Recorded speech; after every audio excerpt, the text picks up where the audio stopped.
Will love cross all barriers? Right.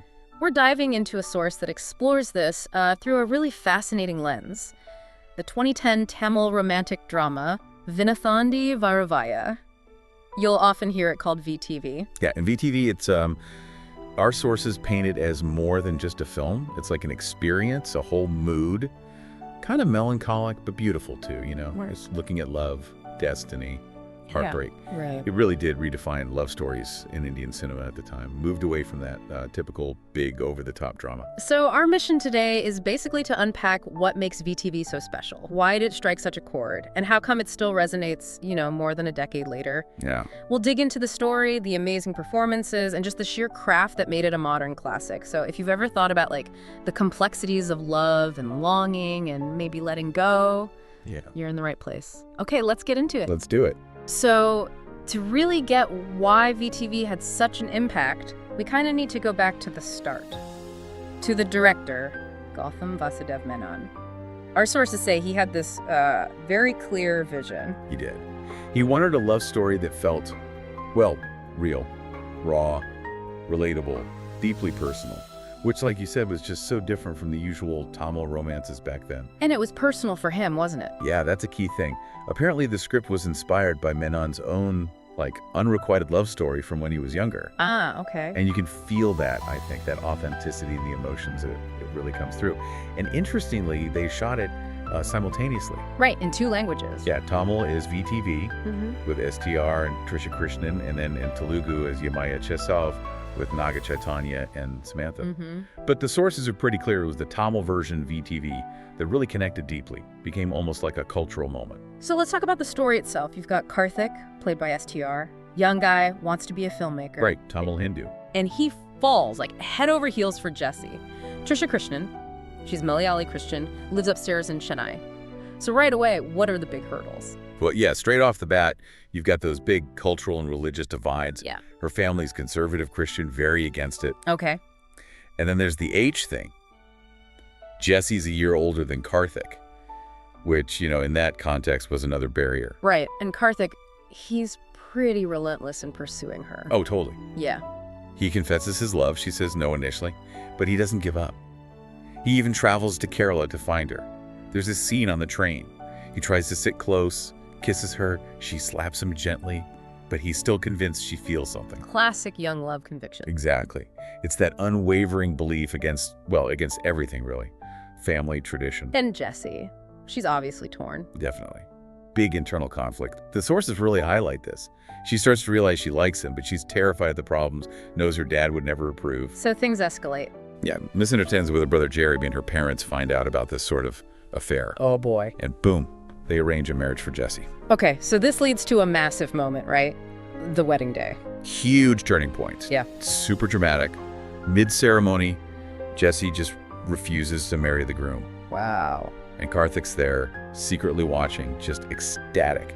And it's after this huge public refusal that she finally admits it. She's fallen for him. So they start meeting secretly, still facing obstacles, I imagine. Totally. Still fraught with difficulty. But then comes this moment that really cemented the film's realism. Karthik goes off to Goa for a film shoot. Okay. And Jessie, panicking because her parents have lined up another potential marriage, calls him. She wants to elope. Now, And this is where it just gets heartbreakingly real, isn't it? yeah, this is the pivot. Karthik's busy. He's shooting in remote spots, can't easily drop everything. He tells her to wait, just wait till he gets back to Chennai. And that single moment, that delay, what happens? That delay, that missed window, it becomes the core tragedy. Jessie just stops taking his calls. Oh no. He rushes back to Chennai, finds her, and she's decided it's over. She tells him they can't build a life constantly fighting obstacles, especially without her parents' blessing. She says the moment's gone. Exactly. The moment for eloping passed. And she tells him, don't wait for me. You have dreams, go follow them. It's brutal. And later he finds out. He later learns Jessie got married, moved to the UK, settled down. Wow. But the film doesn't just leave it there. This is where it gets really clever, narratively speaking. It gives us this what if. Exactly. And that's what makes VTV so much more than just a romance. It messes with your expectations. How so? Okay, so fast forward 2 years. Karthik's still hung up on Jessie. He meets someone else, Nandini, but rejects her. He can't move on. Right. So he does what filmmakers do. He writes a script, his first film, and it's based on his love story with Jessie. He even calls it Jessie. Okay, met. Very. He casts Nagatanya as the lead, Nandini as the heroine. And then we see the ending of Karthik's film. The film within the film. Precisely. In this movie ending, he's shooting in New York, sees Jessie. And here, in his version, she's not married. She moved to New York, still loves him. They reconnect, he proposes, they get married like right then and there. The perfect happy ending. The one everyone wants. Right. But then, The rug pull. big time, we pull back and realize that whole happy ending sequence, that was just Karthik's movie. And who's watching it in the theater? The real Karthik and the real Jessie. Whoa. Okay, what do the sources say about how people reacted to that? That structure, that reveal, it floored people. It's what makes VTV profound, you know? More than just a love story. It becomes about fate, choices, reality versus fantasy. So what happens after the movie finishes in the film? After the film, the real Jessie reveals she actually did see Karthik when he was in New York. Oh. But she didn't approach him. She is married. And she tells him, gently but firmly, look, you need to move on. We can't live that life fighting everyone. So they just part ways. They part ways. Yeah. Separate lives, separate destinies. And that stark contrast, the ideal movie ending versus the painful reality, in that it left audiences heartbroken, Yeah. but also kind of in awe of the film's honesty. Yeah, it's rare. It really is. Most romances, love conquers all, right? VTV dared to say, well, sometimes it doesn't. Sometimes love is fragile. Circumstances win no matter how deep the feelings are. Which brings us perfectly to the performances. The heart of it. STR is Karthik, Trisha Krishnan is Jessie. Let's start with SPR. The sources talk about a transformation for him. Oh, absolutely. STR was mostly known for his, mass hero roles back then. Right. Larger-than-life action stuff. Right. And here, he just completely shed that as one of his most vulnerable performances. All that longing, that hope, that eventual devastation, it's all in his eyes, his reactions. He makes Karthik so relatable, so human. You really feel for him. And Trisha as Jessie. She wasn't just the girl next door heroine either. No, not at all. He's complex, conflicted, torn between love and family duty. And Trisha plays that so beautifully. The sources mention her subtle expressions like a hesitant smile or a pained silence or just breaking down. She makes Jessie totally unforgettable. There's that famous scene too. Oh yeah, where she tells Karthik, I don't love you. But her eyes, everything about her is screaming the opposite. Yeah. It's just brilliant acting, conveying so much without words. So amazing performances. And then you have Gautham Menon's direction and screenplay, that signature style. Our sources call it unhurried, poetic. Yeah, he really lets moments breathe, avoids those typical romance cliches, and the dialogues, they stick with you. Like what? Lines like, love is not just about feelings, it's about timing. Or that killer one, sometimes love is not enough. They just land, And he uses that non-linear structure too, starting with Karthik narrating. It pulls you into his emotional journey right away. And there's symbolism too. The rain, the trains. Definitely. Subtle stuff. Rain pops up a lot, sometimes romantic, sometimes sad.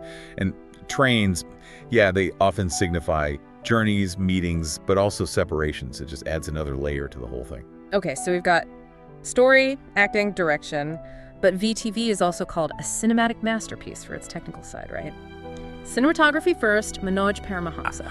Stunning. People say every frame is like a painting, and honestly, Yeah. it kind of is. Yeah. He uses this soft, natural light, lots of handheld shots. It feels really intimate, like you're right there with them. Those dreamy Goa scenes, the rain-soaked Chennai streets, the golden light on the train, it all just adds so much emotional weight. It feels personal. And you can't talk VTV without talking about the music.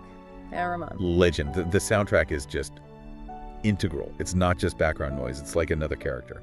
How so? Each song perfectly captures an emotion. Hosanna, that rush of new love, pure euphoria. Instantly recognizable. Totally. Then the title track, Vinnaithaandi Varuvaya, that haunting longing. Aromail is this kind of mystical, passionate ode. And Kanakul Kanai, just pure pain of separation. And background score weaves in perfectly too. Plus, Anthony's editing, the pacing is deliberate, lets things simmer, smooth transitions, it all just works together brilliantly. What about the making of the film? Any interesting bits there? Well, they shot in real locations, mostly Chennai, Kerala, Goa, even New York. Gives it that authentic, lived-in feel. That Goa sequence is pretty iconic. The Hosanna bike ride, yeah, totally. STR and Trisha cruising along those roads, it just perfectly captures that carefree, youthful romance. beautifully shot. And I heard the ending, the climax, was kept super secret. Apparently, yeah. They shot the New York scenes and kept it completely under wraps. Smart move, really.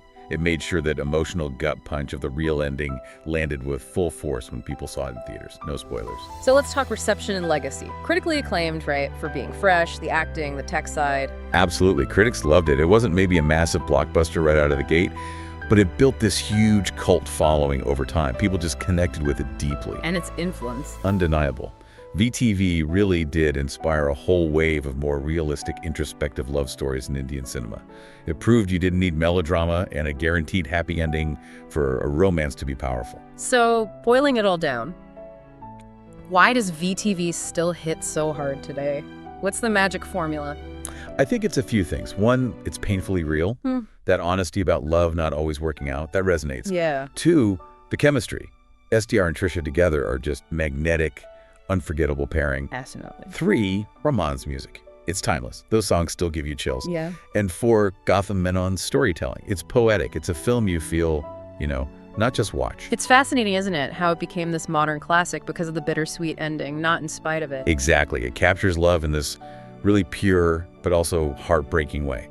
Beautiful, fleeting, sometimes just out of reach. So this deep dive really shows why VTV is more than just a movie. It's, like you said, a mood, a memory, a masterpiece for many. And for anyone who's ever loved and lost, I think it always feels incredibly personal. It's a reminder that stories don't need that happily ever after bow to be profound. Which kind of leads to a final thought for you, the listener. Karthik says in the film, sometimes love is not about being together, it's about letting go. Yeah. In a world that's often obsessed with finding the one and that fairy tale ending, what does that actually mean?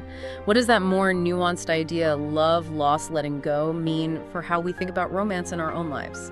Something to chew on. Definitely. Well, we hope this deep dive into Vinnaithaandi Varuvaya gave you some fresh insights, maybe a shortcut to understanding why this film holds such a special place for so many people, even now.